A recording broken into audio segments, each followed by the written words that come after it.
요한복음 7장 37절에서 39절은 예수님께서 성령을 보내주시겠다고 하는 성령의 내주하심, 자녀로 거듭나는 사건을 말씀하시는 것이 첫 번째이고, 그 배에서 생수가 터져 나오리라. 이 충만한 성령의 충만하심으로 인한 이 기름 부으심, 이 두 가지가 함께 담겨 있는 말씀입니다. 요한복음 7장은 예수님의 형제들이 예수님이 메시아이신 것을 믿지 못합니다. 30년 동안 함께 자랐고, 또 30세 이후 예수님께서 메시아의 사역, 공생의 사역, 기적 같은 일들을 수없이 하면서 내가 하나님의 아들이다 라고 얘기를 했지만 정작 가족은 믿지 못하죠. 왜요? 어릴 때 함께 자랐던 그 예수를 인간 예수로만 알기 때문에 그렇습니다. 그래서 예수 그리스도가 하나님의 아들이심이 이해되지 않고 깨달아지지 않고 믿지 못하는 도덕군자이고 성인으로만 예수를 믿는다면 그 사람의 신앙은 이 도덕론자, 착하게 사는 그 정도의 일, 그게 나쁘냐? 아니요, 나쁘진 않습니다. 이 땅을 살아가기에 도덕적으로 살고 윤리적으로 살고 양심적으로 사는 것 우리가 해야 될 바이죠. 그러나 그 도덕 일이 영혼을 구원하는 생명의 일인가? 아니요. 육으로 난 것은 육입니다. 아무리 착한 도덕적인 육체도 영적인 생명이 필요한 것이죠. 그래서 예수 그리스도를 하나님의 아들이심으로 믿는 믿음, 그러나 인간으로 오셔서 우리의 죄를 사신 바로 그 인간의 몸으로 십자가에서 죽으신 하나님, 이게 깨달아지는 것이 필요합니다. 요한복음 7장에 예수님의 형제들은 예수님을 믿지 못합니다. 예수님을 인간적으로만 알기 때문에. 또 예수님은 초막절에 많은 사람들과 예루살렘에서 가르치시고 수군거림이 있는 줄도 아시지만 복음을 선포하시고 또 논쟁을 하시기도 합니다. 율법학자들은 말씀을 알았어요.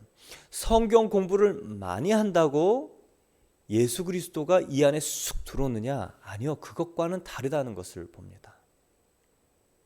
예수님과 함께 자란 이 육신적인 형제들도 예수님을 믿지 못했습니다.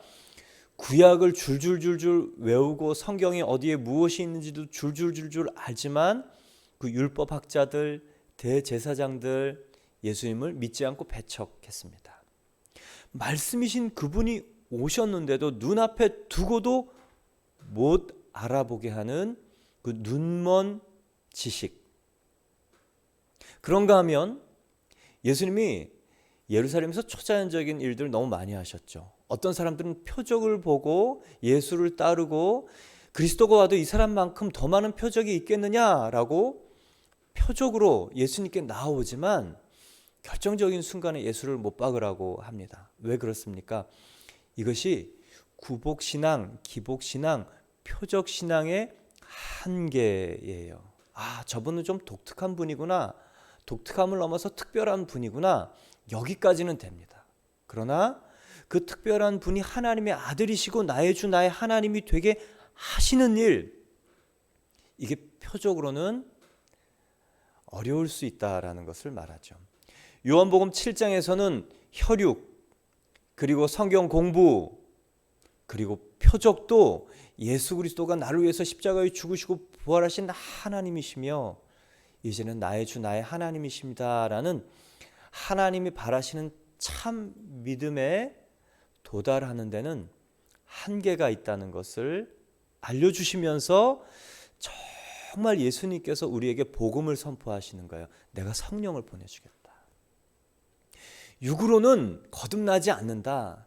성경 공부 지식으로 공부해서 독하게 공부해도 오히려 생명 없는 독한 바리새인이 될 수 있다. 표적을 보고 따라오지만 먹는 것에 관심을 두고 땅에 관심을 두고 나를 위한 종교를 위해서 찾아오는 사람들에게는 한계가 있음을 아시고 예수님은 성령을 보내주시겠다는 진짜 복음. 여러분, 그래서요, 육이 영의 사람으로 거듭나는 것입니다. 그래서 성경 공부가 생명의 지식이 될 수 있는 것입니다. 그래서 표적이요, 하나님의 아들의 증거이며 그 하나님의 아들이 이 안에 우리 안에 주인 되실 때 우리도 그 표적을 일으키며 복음의 사람인 것, 하나님의 아들 되심, 그리고 이 제자이며 자녀의 권세를 함께 나타낼 수 있는 사람이 된다는 것을 성령께서 증명해 주시고 또 성령을 보내주심으로 알려주시고 또 성령을 보내주심으로 가능케 됩니다. 그래서 기독교는요, 예수님을 믿는 종교가 아닙니다. 예수님이 영으로 이 안에 들어와서 한 몸이 되고 하나가 되는 영의 동행입니다. 근데 예수님이 이렇게 저렇게 다른 말로 말씀하셨어요. 내 살을 먹어라, 내 피를 마셔라. 식인종입니까? 그런데 먹으면 살이 되고 피가 되고 한 몸이 되잖아요. 예수님이 계속적으로 주장하는 것은 나와 너는 하나. 왜요? 하나님과 예수님도 하나. 그래서 우리 안에 하나님의 생각을 받고 하나님의 일을 이루시기 위해서 예수님이 보여주셨던 하나님과 하나 되는 방법, 하나 되는 원칙, 이것이 우리에게도 동일하게 적용되어야 우리가 생명을 얻고 하나님의 뜻을 품고 하나님의 일을 하게 하고 증언자로서, 권능의 사람으로서 이 선교의 사명을, 복음 전파의 사명을 감당할 수 있는 사람이 된다는 것을 알려주시는 것입니다. 그래서 여러분, 예수님은 믿음의 대상이 아니요, 내 영혼의 주체, 이 주인이 되셔야 되는 것입니다. 아는 것과 믿는 것이 하나 되는 연합, 이것이 하나님께서 우리에게 기대하시고 또 우리가 정말 새로운 생명의 삶을 살 수 있는 한 가지 비결입니다. 이제 말씀을 좀 찬찬히 보면 요한복음 7장 37절에 예수님께서 이렇게 말씀하십니다. 명절 끝날 곧 큰 날에 예수께서 서서 외쳐 이르시되 누구든지 목마르거든 내게로 와서 마시라. 이 명절은 초막절이에요. 요한복음에는 예수님께서 유월절을 4번을 지내십니다. 첫 번째 유월절은 성전을 뒤집어 엎으세요. 이 상을 뒤집어 엎으시고 환전상, 이 재물 파는 사람들 소동을 예수님께서 일으키십니다. 왜 그렇습니까? 성전에 있어야 되는 한 가지가 무엇인가? 하나님의 임재.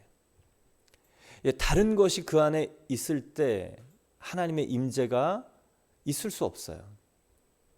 그래서 정말 하나님의 임재를 위해서 이 땅에 오시는 분이 바로 예수님이신 것을 나타내기 위해서 첫 번째 유월절 예루살렘에서는 성전을 뒤집어 엎으십니다.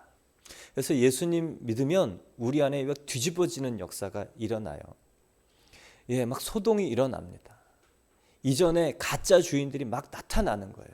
막 하나님께서 임하시고 예수님이 일하시고 성령께서 기름 부으시면 가짜 주인, 우리 마음에 가짜 주인, 우리가 주인 삼았던 이 가짜들이요 막 들쑥 날쑥, 그러면서 하나님께서 이렇게 하나씩 하나씩 정화하시고 척결하시는 일이 있습니다. 그게 축복이에요.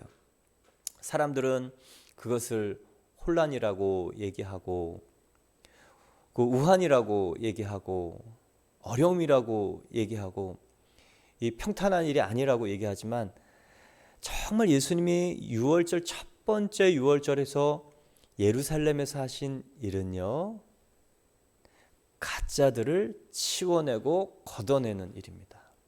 그렇지 않으면 그 마음에 하나님 아닌 다른 것이 앉아 있을 때 하나님은 우리를 존중하셔서 임재하셔서 역사하시지 않으십니다. 그것이 바로 자유의지, 인간에게 주신 가장 큰 선물, 이 고유권한 선악과를 통한 자유의지이죠.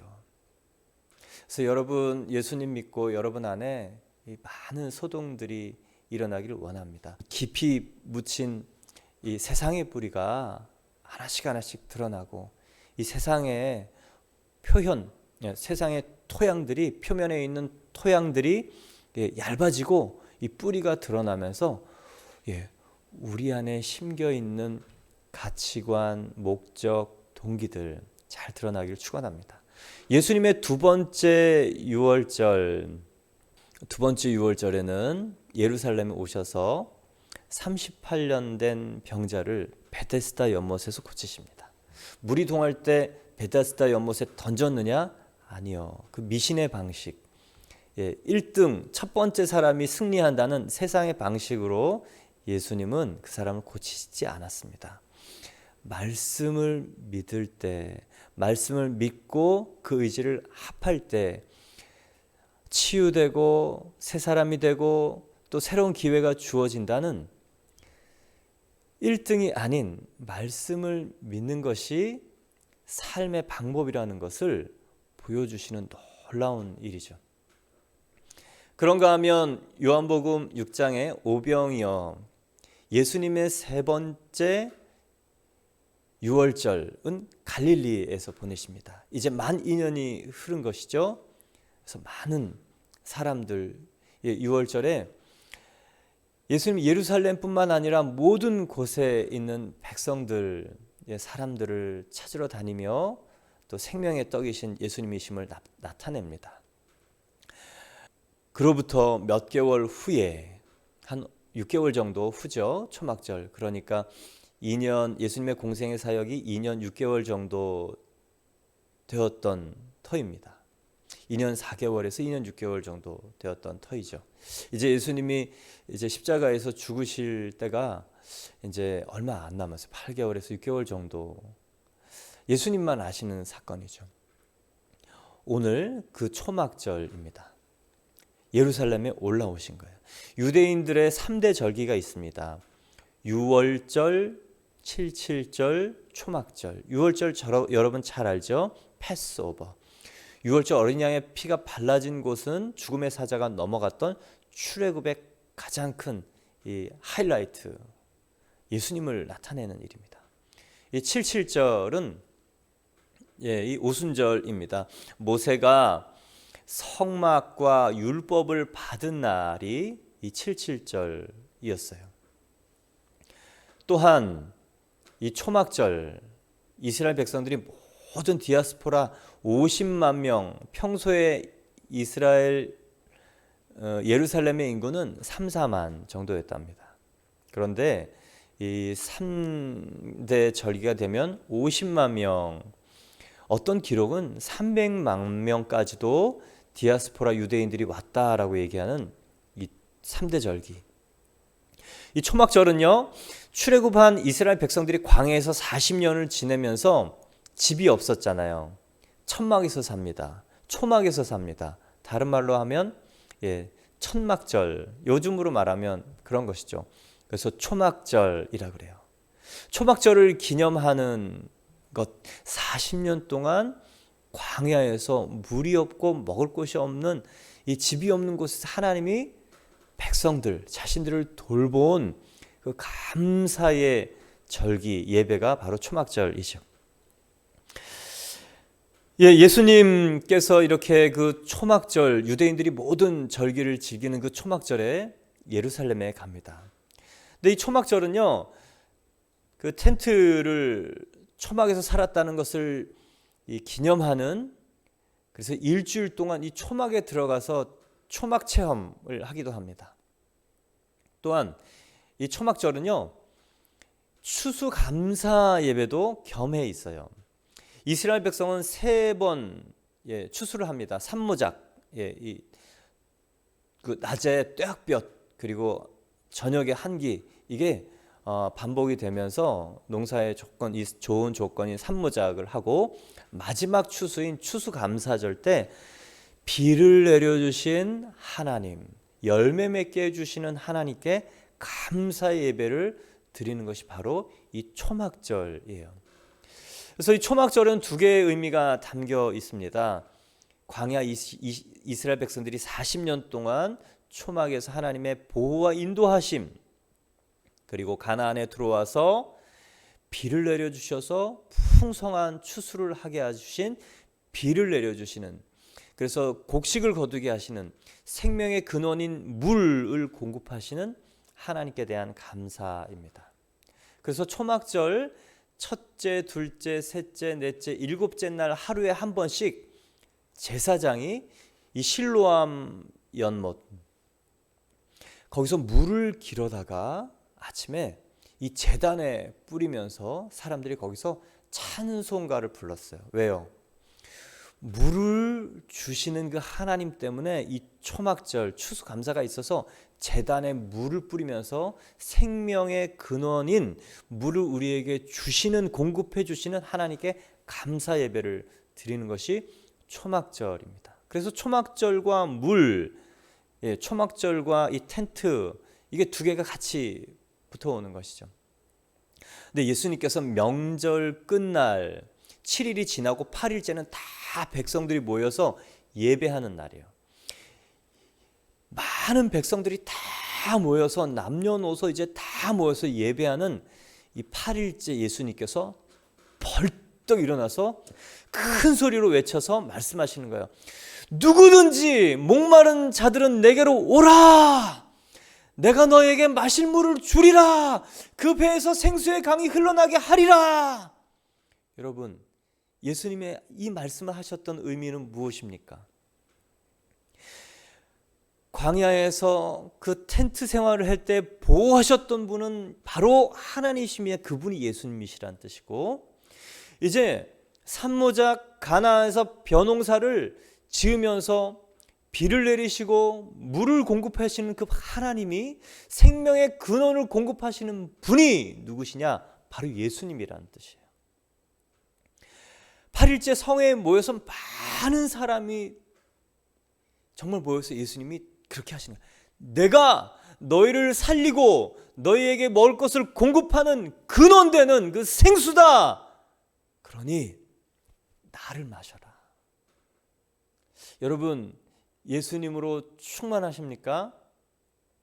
근데요, 이 예수님을 이 생수, 내가 너에게 생수 마실 물을 주리라 라고 한 이것은요, 바로 구원으로의 초대입니다. 구원으로의 초대예요. 예수님과 함께 20여 년을 지냈던 이 동생들, 예수님 못 알아보잖아요. 육은 영을 못 넘어섭니다. 아무리 똑똑한 지성, 아무리 똑똑한 감성, 의지, 이것으로 거듭날 수 있는가? 아니요. 그럴 수 없다는 것을 알려줘요. 그래서 성령이 내주하심으로 말미암아 성령이 우리에게 오셔서 육이 영으로 거듭나게 하신다는 것입니다. 성경 공부한 것이 지식이 아니라 생명으로 바뀌게 한다는 것입니다. 체험하여 얻었던 그 기적들을 통해서 예수님이 정말 하나님의 아들이시며 나의 주 나의 하나님이시고 나를 위해 십자가에서 죽으시고 부활하신 하나님의 아들이신 것이 믿어지게 하는 분이 바로 성령입니다. 이렇게 초대하시는 거예요. 내게로 오라, 거듭나라, 너의 죄사함의 그 은혜와 비밀을 알아라. 그래서 예수님은요, 계속 성령에 대하여 말씀하십니다. 세례 요한 이렇게 얘기했어요. 나는 너에게 물로 세례를 주려니와 내 뒤에 오시는 성령 충만한 분은 성령으로 세례를 주리라. 물 세례는 회개케 하는 것입니다. 의지적인 결단이에요. 의지로 예수님을 따라가려는 마음이 있습니다. 그리고 어느 순간에 이 성령이 우리에게 임해서 그것이 영의 사건, 거듭남의 사건, 내가 정말 죽을 수밖에 없는 죄인인 것이 알아지고 깨달아지는 역사는 오직 성령입니다. 예수님은 세례 요한을 통해서 성령으로 세례를 주신다는 분을 얘기를 하셨습니다. 또한 여기서도 생수 얘기를 해요. 또한 요한복음 14장 16장에 예수님께서 다락방 강화, 십자가에서 죽으시기 바로 직전에 그 첫날 밤에 마지막으로 제자들에게 12사람에게 개인적으로 강력하게 권고하시는 설교가 바로 성령을 기다리고 받으라. 성령이 오시면 진리의 영 보혜사가 너에게 내가 했던 말을 깨닫게 하고 기억나게 하리라. 죄에 대하여 깨닫게 하고 의에 대하여 깨닫게 하고 심판에 대하여 깨닫게 하리라. 반드시 성령을 받아야 된다. 그리고 예수님이 죽으시고 부활하시고 승천하시기 전에 마지막으로 성령을 받아라. 위로부터 내려오는 강력한 능력을 입고 오직 성령이 너에게 임하시면 권능을 받고 예루살렘과 온 유대와 사마리아 땅끝까지 이르러 증인이 되라. 이렇게 말씀하셨습니다. 여러분, 사람을 거듭나게 하는 것은 예수의 영 성령입니다. 그래서 성령이 내 안에 들어오시는 사건 어떻게 일어난 것입니까? 오늘 보면요, 예수님 우리에게 성령을 주시려고 어떻게 말씀하시냐면 서서 외칩니다. 얼마나 긴박하고 간절하게 외치는가를 알 수 있어요. 그냥 앉아서 오면 죽게 이게 아니에요. 예수님은 서서 정말 이 성령을 받아야 된다는 간절함과 그리고 서서 우리들을 맞이하고픈 이 정중함이 복음으로의 초대입니다. 그래서 예수님을 이 안에 주인 삼은 사람, 예수님을 만난 사람, 성령으로 죄를 깨닫는 사람들은요, 그냥 앉아 있을 수 없는 인생을 살아요. 달려가요. 쫓아가요. 그래서 그 영혼들을 찾아서 예수 그리스도의 메시지를 전하는 서 있는 사람, 외치는 사람, 달려가는 사람, 일하는 사람이 되는 것입니다. 또한 누가 성령을 받을 것인가? 누가 예수 그리스도의 구원으로 초대를 받을 것인가?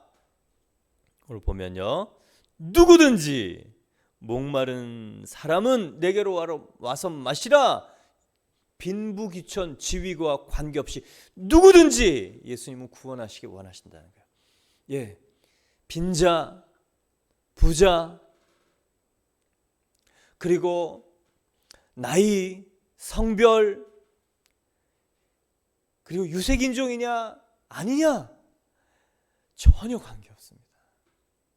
그 사람이 예수 그리스도를 만나서 정말 구원을 얻고자 하는 사람이라면 누구든지 오늘 그 성령의 생수를 받을 수 있다고 말씀하시는 것입니다. 이 초막절 이것은요, 이 스가랴 14장 이 7절과 8절 예수께서 이 일을 이루셨다는 증거예요. 이 구약의 스가랴서에 이렇게 말씀하십니다. 여호와께서 아시는 한 날이 있으리니 낮도 아니요 밤도 아니요 어두워 갈 때 빛이 있으리로다. 그날의 생수가 예루살렘에서 솟아나서 절반은 동해로 절반은 서해로 흐를 것이다.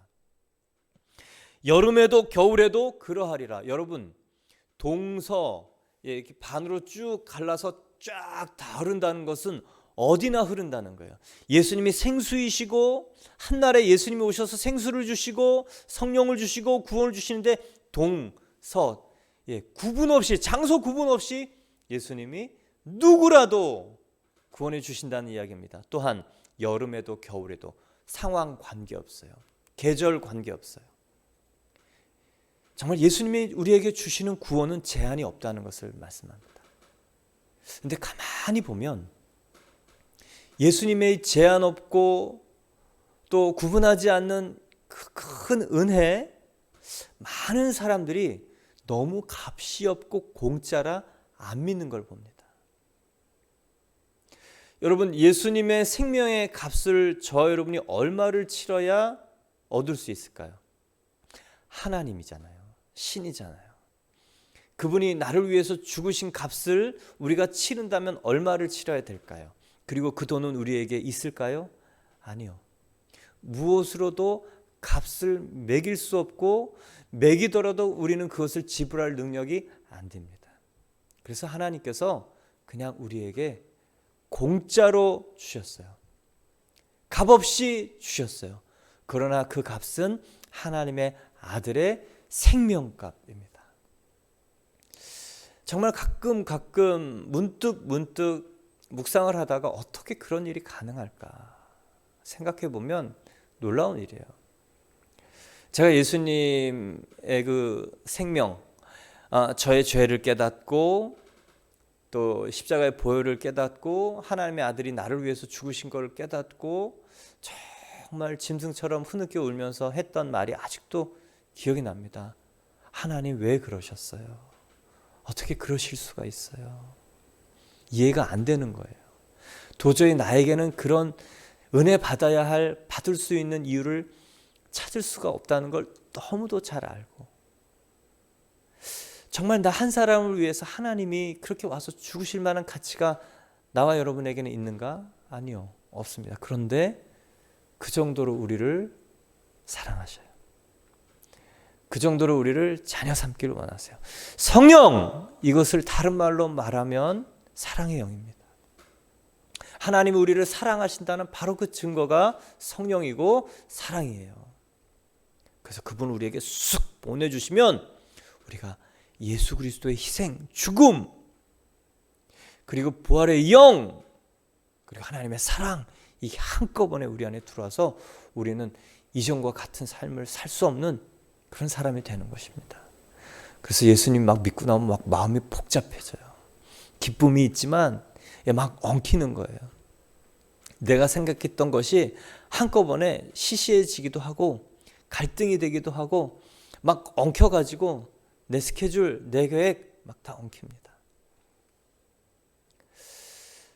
그리고 내려놓을 수 없고 포기하면 안 될 것 같은 이 나의 세상의 기준, 이것이 정말 주님 앞에 드려져서 하나님, 정말 주님이 기뻐하시는 일이 되길 원합니다 라는 이 고백과 드림이 우리 안에 일어나게 하는 바로 그것은요, 제한 없이 구분 없이 그 사람이 어떠한가 관계없이 미리 그 아들 예수 그리스도를 생명을 십자가에 우리에 주셨던 바로 그 이유 때문에 그렇습니다.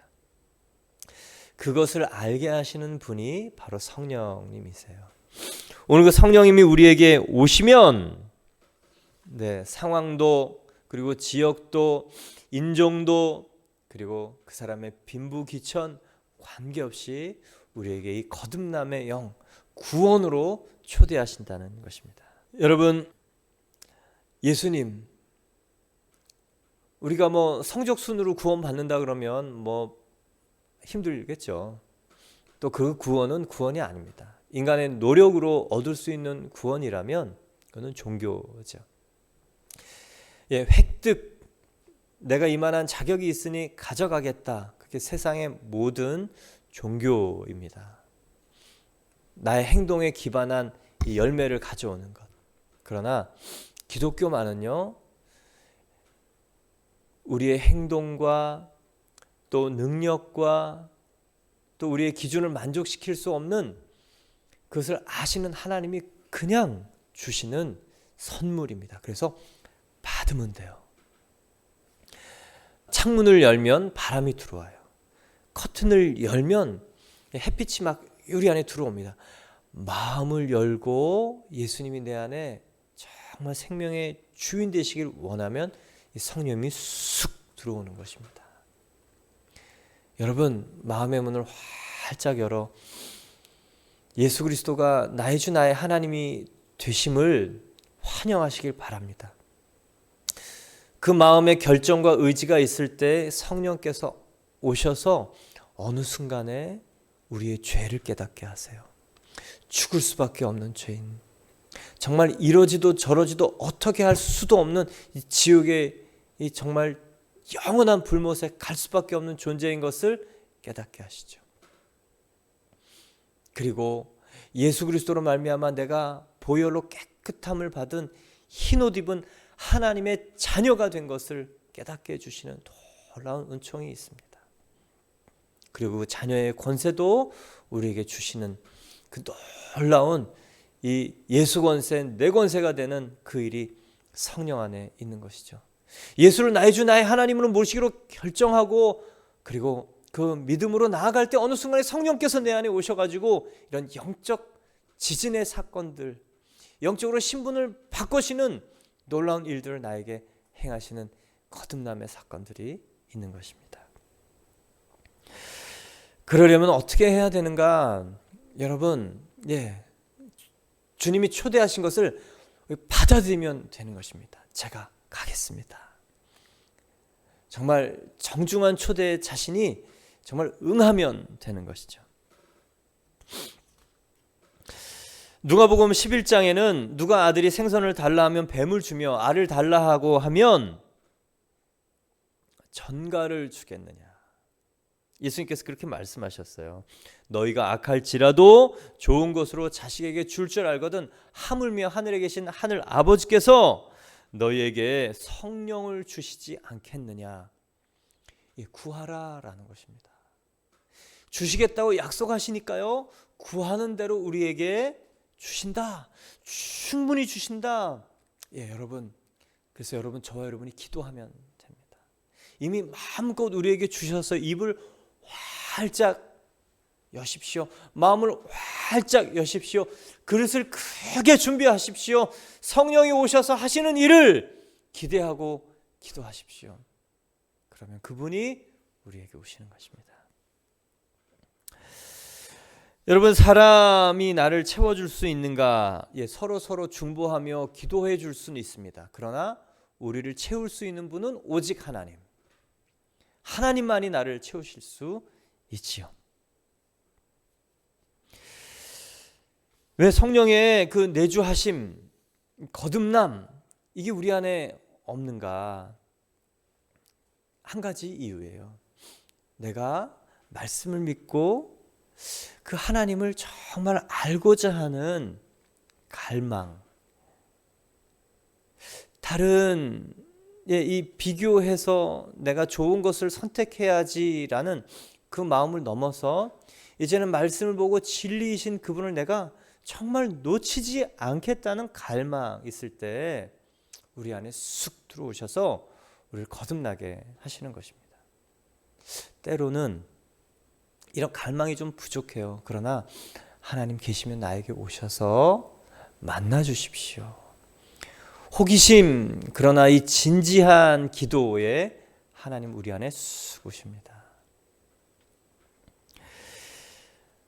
그래서 때로는요, 이 예수님이 사실 이렇게 수군거림 속에서 이 말씀을 하시는 거거든요. 형제들도 예수님을 믿지 않은 고독 속에서 이 말씀을 하시는 거거든요. 수군거림, 배척, 고독 속에서 예수님은 이 구원으로의 초대를 말씀하십니다. 어떻게 그런 상황에서도 구원을 얘기할 수 있을까? 사람들 안에 이 깊은 고독, 여러 말들, 여러 논쟁, 이 혼란함, 그리고 사람들 무엇으로도 마음이 채워지지 않는 갈등 속에 있는 사람들도 오히려 그때의 구원으로 초대할 수 있는 가장 큰 가난한 마음이 되기 때문에 예수님은 그 마음이 가난할 때 구원으로 초대하시는 것입니다. 주변 사람들에게 도움을 구해도 얻지 못할 때, 절망을 할 때, 사람이 만족시켜줄, 그리고 내가 찾았던 그런 잡을 수 있었던 것들이 그렇지 않구나 라고 깨닫고 한계를 경험하고, 그리고 한계 앞에 작아지고 고독해질 때, 여러분, 그때 구원의 메시지가 우리 안에 쑥 들어오고 붙잡게 되는 것입니다. 그래서 여러분, 잘 나가고 성공할 때 예수님 만나는 사람들은 드물어요. 왜요? 자기가 잘해서 그렇다고 생각하기 때문에 하나님이 필요 없습니다. 그러나 삶이 버겁고 절망스럽고 바꿀 수 없는 현실 속에 괴로울 때, 내 능력으로는 이 땅을, 그리고 받을 수 없는 그 은혜를 노력으로는 못 받겠다 경험하는 그 절망과 절감의 상태에 인간은 그때 정말 무릎 꿇어 예수 그리스도를 환영하게 됩니다. 문제, 갈등, 고통, 그것이 바로 구원의 재료일 수 있지요. 그래서 예수님이 이 배척당하고 수군거림을 당하고 함께 살았던 형제에게도 이해받지 못하는 그 고독함 속에서 구원을 선포하는 초청의 메시지를 하시는 것입니다. 예, 이제 이 성령의 내주 거듭남의 영뿐만 아니라 성령님께서 하시는 이 충만함에 대하여 예수님께서 말씀하십니다. 38절 보면 나를 믿는 자는 성경의 이름과 같이 그 배에서 생수의 강이 흘러나오리라 하시니라. 여러분, 예수님에게서 생수의 강이 터져 나오는 것은 이해되죠. 근데 믿는 자의 배에서 생수의 강이 터져 나온다는 거예요. 여러분, 생수는요 보혈로 말미암아 생겨난 거예요. 예수님이 십자가에서 못 박히신 그 보혈, 그것이요 생수가 되는 것입니다. 생명수가 되는 것입니다. 그리고 그 생명수가 강같이 흘러서 성령이 우리 안에 덮여지는 것이죠. 근데 오늘 신기한 것은요, 믿는 자, 예수 그리스도를 주와 그리스도를 영접해서 거듭난 그 사람 배에서 생수가 터져 나온다는 거예요.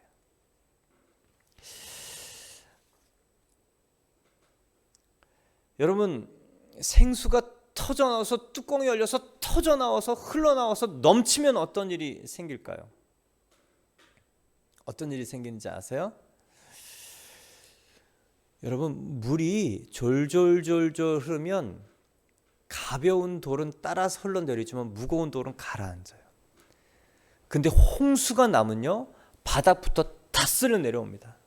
굳어져 있던 것, 무거워서 침전되어 있던 것, 가라앉아 있던 것, 그 물살이 셀수록 다 강바닥이 다 쓸려 내려가는 거예요.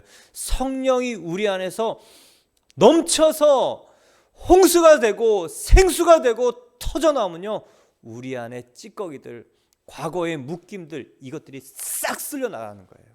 그래서 성령 받으면 과거가 더 이상 자기의 발목을 안 잡아요. 못 잡아요.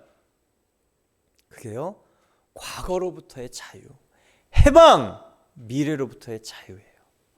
그래서 성령이 우리 안에 넘쳐나야 되는 것은요 바로 그것입니다. 그래서 성령 받으면 그 사람이 말이 달라지고 그리고 캐릭터가 바뀌어요.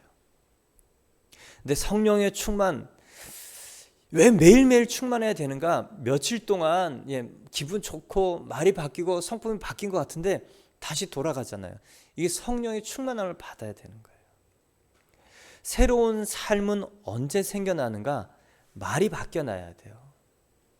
새로운 캐릭터는 말이 바뀌는 증거를 통해서 캐릭터가 바뀌었다는 것을 나타냅니다. 성령 받은 사람은요 어제 했던 똑같은 반응의 말, 그러면 그 사람은요 똑같은 삶을 살 수밖에 없어요. 과거의 삶. 어제는 바뀌었고 오늘은 좀 아슬아슬하다가 내일 또 새로운 하나님이 기대하시는 말이 아니라 옛날에 했던 그 말, 똑같은 반응하면 그 사람은 정말 예수 그리스도를 구주로 영접했음에도 불구하고 불행한 삶을 살게 되는 것입니다. 예수님이 내 안에 들어오시면요, 생명이 들어오시면요, 정말 그분이 충만하게 매일매일 나의 주인 되셔서 새로운 삶을 살 수 있도록 매일매일 나이가 충만해지는 이 충만함이 있어야 됩니다. 여러분, 성령이 여러분 안에 오셨습니까? 거듭나셨습니까? 생수가 터졌습니까? 근데 그 물줄기는요 졸졸졸졸 흐르는 사람이 있고 태풍처럼 완전히 강바닥 다 쓸고 내려가는 사람이 있습니다. 매일매일 우리가 하나님 당신이 주인 되시기를 원합니다. 그리고 성령의 충만함은 어떤 사람에게 주시는가? 순종하려고 하는 사람, 순종하는 사람에게 주셔요. 그 성령 그 사도행전 5장 말씀이죠. 우리는 이 일의 증인이라. 또한 순종하는 자에게 주시는 성령도 마찬가지라고 말씀하시죠. 순종의 의지, 예수님의 성품, 캐릭터, 공부한 것, 예수님의 말, 예수님의 언어, 예수님의 생각을 따라하려고 익숙하게 하려고 연습하고 또 그것을 의미 있게 가슴에 새기고 또 이런 상황에서 이런 것을 해야지 의지적으로 선택하는 사람에게요, 성령이 충만하게 부어집니다. 그래서 자신의 과거 발목을 잡았던 것들이 다 쓸어갈 뿐만 아니라요, 성령이 턱, 정말 강물처럼 이 사람을 통해서 다른 사람의 묶여있던 것들을 풀어주는 사람이 되는 것이에요. 성령 생수의 강이 흘러넘치면 어떤 일이 있는가? 바닥이 다 드러나서 이제 다 떠내려가고 식겨나는 일이 있습니다. 두 번째는요, 그 강물이 닿는 곳마다 새로운 일이 생겨나요. 이 성령의 강, 생수의 강이 터져야 되고, 생수가 정말 졸졸졸만 흐르는 것이 아니고 그 강둑을 넘어서 터져 나와야 되는 이유가 바로 이거예요. 예수님을 제한하지 않아야 하는 이유가 바로 이것입니다. 강물이 흘러넘치면요, 막 다 가잖아요. 뭐 한강 막 넘쳐서 막 다 흘러가잖아요. 근데 이 성령의 생수가 가면 특징이 있어요. 에스겔 47장에 보면 성전 안에서 이 생수가 흘러갑니다. 그 물이 흘러가면 발목으로 흐르고, 또 더 가면은 이 무릎으로 흐르고, 더 가면 허리에 차고, 더 가면 이 헤엄칠 수밖에 없는, 물이 그냥 가득 넘쳐서 사람이 다닐 수 없어서 헤엄칠 수밖에 없는 그 강물이 되는 것이죠. 그 강물이 흘러가면 가는 곳마다 신기한 생명의 역사가 일어나요. 모든 생물들이 살아납니다.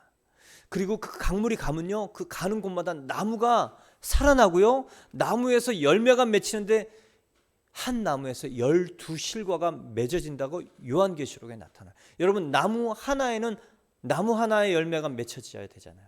근데 나무 하나에서 12과실이 맺혀진다. 기대할 수 없고 상상할 수 없는 열매와 성품과 능력과 역사들이 성령이 충만한 사람을 통해서 나타난다. 얼마나 놀라운 축복입니까? 나는 포도나무요, 너희는 가지라. 이게요, 성령의 요한복음 14장 16장 성령장 가운데 있는 열매장입니다. 그래서 성령이 생수가 돼서 터져나오고 흘러넘치고 나를 충만하게 채우면, 여러분, 생명의 열매가 각양각색의 생명의 열매가 맺어지는 것이죠. 또한 어부가 그물 치는 곳, 각종 종류의 큰 바다 물고기 힘이 많다, 수고하는 것이 열매가 생긴다는 거예요. 땅의 열매도 하나님이 주시는 거예요. 이 영혼의 열매뿐만 아니라 이 어부가 물고기, 사람 낚는 어부가 될 뿐만 아니라 일용할 양식도 주십니다. 여러분, 그러니 인생의 관건, 복된 삶의 관건은 그분이 얼마나 나를 주장하시게 하는가, 성령이 얼마나 나를 다스리시게 하는가, 얼마나 내 주인 되시도록 내가 나를 주권적 의지로 그분을 환영해서 주인으로 모시는가입니다. 또한 그 생수가 흘러가면 바다로 가요. 바다로 가면 무슨 일이 일어나는지 아세요? 바다의 이 진벌, 갯벌, 이게 쓸 수 없는 것들이 염전이 된다는 거예요. 죽어있고 쓸모없는 것들이 다 살아나서 정말 필요한 이 일들로 바뀐다는 겁니다. 근데 더 놀라운 건 뭔지 아세요? 강물이 흘러서 바다. 여러분, 강에 있는 물이 많겠습니까? 바다에 있는 물이 많겠습니까? 말도 안 되죠. 바다에 있는 물이 당연히 많죠. 99% 되는 이 바다를 1%의 강이 흘러와서 바다를 바꿀 수 있습니까? 상식적으로는 불가능하죠. 농도가 세고 양이 많을수록 바꿀 수 있잖아요. 그런데 강이 흘러서 바다를 바꾼대요. 성경에서 바다는 세상을 얘기합니다. 풍랑이는 그 갈릴리 바닷가에 제자들이 세상 한복판에 믿음으로 살려고 하는 그 배 가운데 있지만 풍랑이 있지요. 세상 가운데 바다는 세상을 얘기하고 그 풍랑 가운데 세상 가운데 있는 믿음으로 사는 제자들, 예수님이 그 세상 가운데 함께 하셔서 그 배에 들어가셔서 내니 안심하라. 그래서 바다는 세상을 얘기합니다. 여러분, 성령 충만한 사람이 세상을 바꿀 수 있다. 1%, 0.1%, 0.0001% 숫자와 관계없습니다. 성령이 충만한 사람은 세상을 바꾼다. 반드시 이 말씀이 사실이다. 저 여러분이 이 말씀을 믿으시길 바랍니다. 이사야 58장 11절에 이 말씀이 있어요. 여호와가 너를 향해 항상 인도하여 메마른 곳에서도 내 영혼을 만족시키고 아멘. 내 뼈를 견고하게 하고 할렐루야. 너를 물된 동산 같게 하리라. 물된 동산 마르지 않아요. 계속 흘러갑니다. 저 여러분이 정말 이 졸졸졸 흐르는 시냇물이 아니고 성령이 정말 나를 점유하실 수 있는 이 폭포수 같은 은혜의 사람들 어떻게 하면 될 수 있을까요? 어떻게 하면 될 수 있을까요? 이 새로운 일들이 나를 통해 어떻게 일어나면 될까요? 행동을 바꾸는 일은 한계가 있습니다. 의지적으로 말을 바꾸는 것, 물론 그것도 있죠. 6주 40일 연습하면 습관이 바뀐다고 합니다. 물론 그것도 의미가 있어요. 그리스도인들도 이 육체의 경건한 훈련을 해야 될 의미가 있습니다. 그러나 더 큰 것은 우리 존재가 예수 그리스도로 주인이 바뀌는 역사.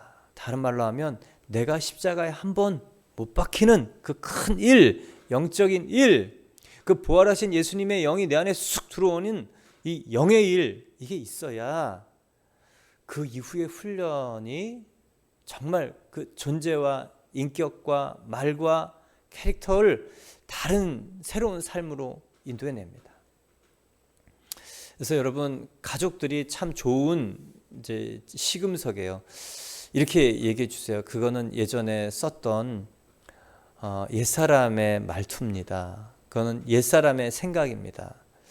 옛사람의 성품입니다. 그래서는 당신 안에 성령의 생수가 흘러나지는 못할 것 같습니다. 당신은 조금 있으면 그 물이 쫄쫄쫄쫄 흘러서 마른 개천이 되고 고갈돼서 죽기 일보 직전이 될 수 있습니다. 빨리 성령으로 채우시고 그 샘물에서 단물과 쓴물이 함께 나지 않고 이 생명의 말이 흘러나오길 바랍니다. 라고 가족들이요, 정중하지만 진실을 말해줄 때 우리는 내가 그렇구나 바뀔 수 있습니다. 비난 정죄가 아니에요. 가족들은요, 아빠 그거는 하나님 기대하시는 말이 아닌 것 같아. 아들아, 딸아, 그것은 하나님이 너를 통해 생명을 일으키기에 좋지 않은 말인 것 같아. 그렇게 얘기해 주는 일 필요하죠. 그러나 먼저는 성령이 우리 안에 쑥 들어오는 주인이 바뀌는 역사.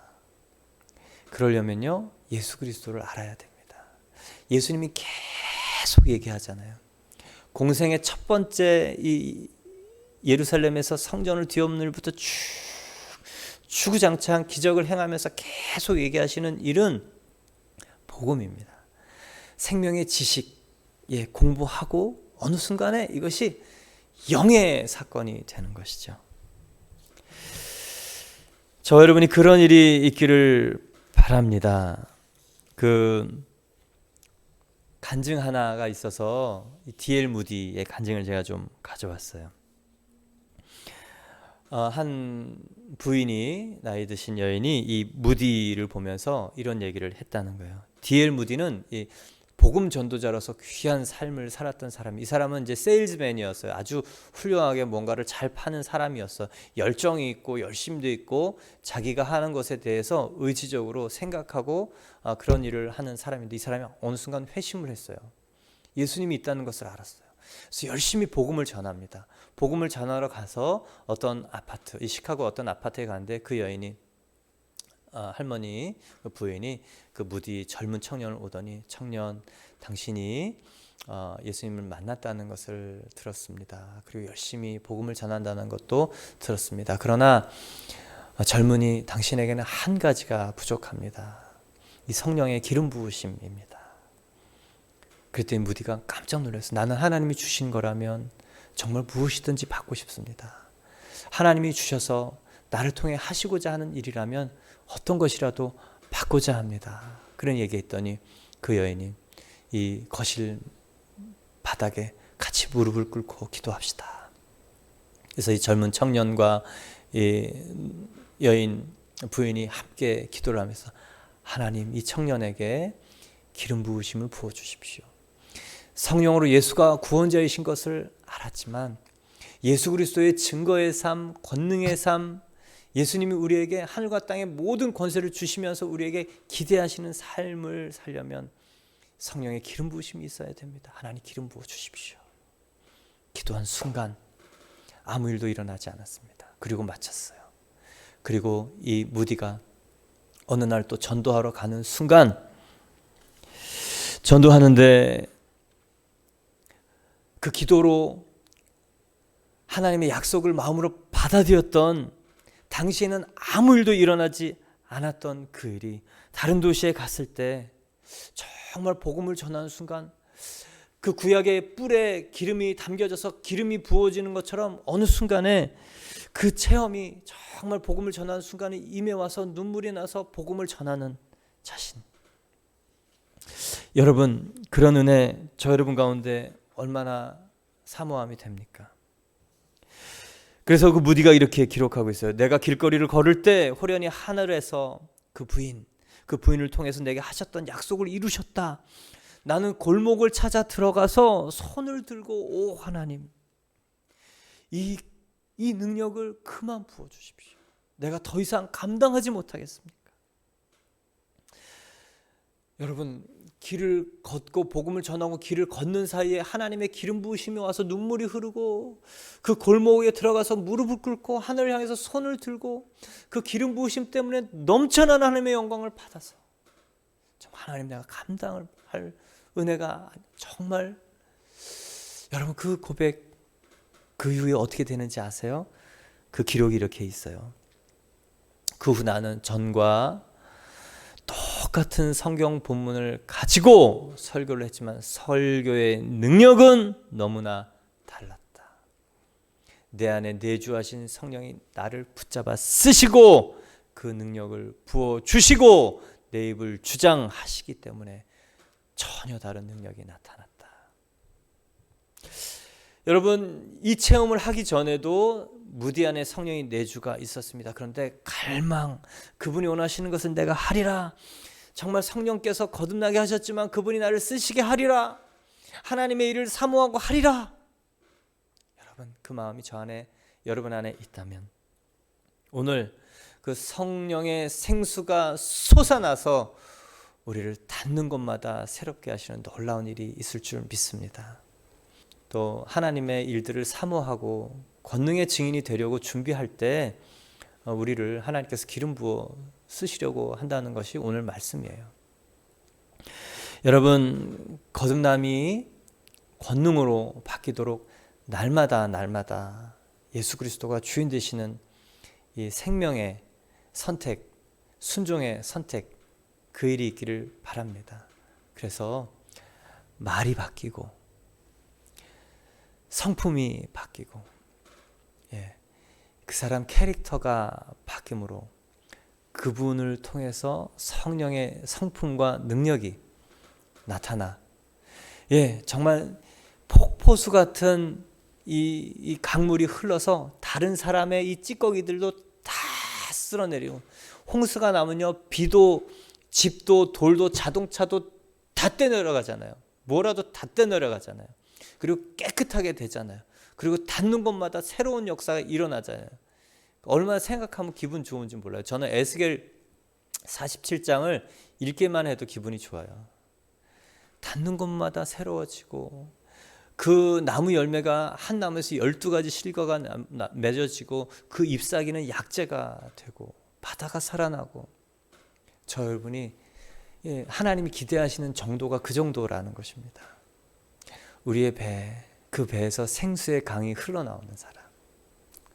그래서 많은 사람들이 우리를 찾아와 생명의 증거들, 사람들이 찾아오고 살고 싶어서 그 예수 그리스도를 만나고 싶어서 이 손 내미는 그 손을 예수님께 탁 연결해 주는 저 여러분, 복된 삶, 성령 충만한 삶, 예수 그리스도의 삶을 사는 삶, 한 사람 한 사람 살리는 삶, 그런 인생 되기를 축원합니다. 우리 함께 기도드리겠습니다.